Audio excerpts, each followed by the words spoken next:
prior to political life, I was a special ed teacher. I taught special ed for many years, and I was an administrator and a director. So I spent a lot of time in the classrooms working with teachers, supporting the needs of students with autism. And I decided to step out of that in 2019 and join the political arena. But my years in Washington County, um, I spent a lot of time observing teachers teaching, not necessarily observing teachers, but more so observing how students respond to teachers' instruction, how students engage with the delivery of the teacher's instruction. So I think most importantly what parents need to do is pay attention to those homework assignments that come home. I'm always hovering over my daughter. What are you doing? What are you guys talking about in English class? What are you talking about in history class?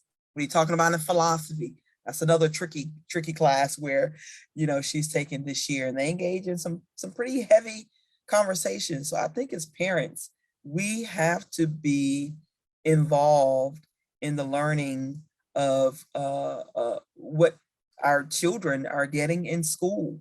Ask questions. What is that assignment that you're working on?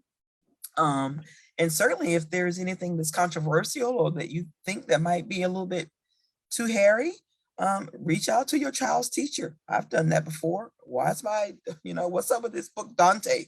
My daughter had to read at the beginning of the school year. It was a pretty racy book. I thought it was pretty. Yeah, it's a pretty heavy book. It was quite heavy enough to where she, couldn't quite understand the genre, the type of verbiage that was used. So I bought my own version of it to read along with her. But I think as parents now, more so than ever before, we've got to insert ourselves in what our children are learning in school. We have to. We have some very radical teachers that don't believe in things that my husband and I teach my daughter. They may believe in something totally opposite. So I always, and my husband, instill in our daughter deep values, core beliefs, principles, and making sure that she's rooted at home so that when she gets in school and her teacher come off with something wackadoodle mess, she can say, no, that ain't what my mama told me. That's what I always jokingly tell her.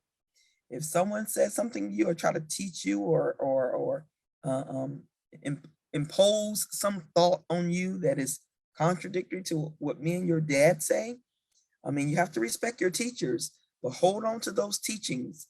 So I think first it has to start in the home. Parents have to really parent hard in the home so that when kids get out there with those wolves, they won't be harmed.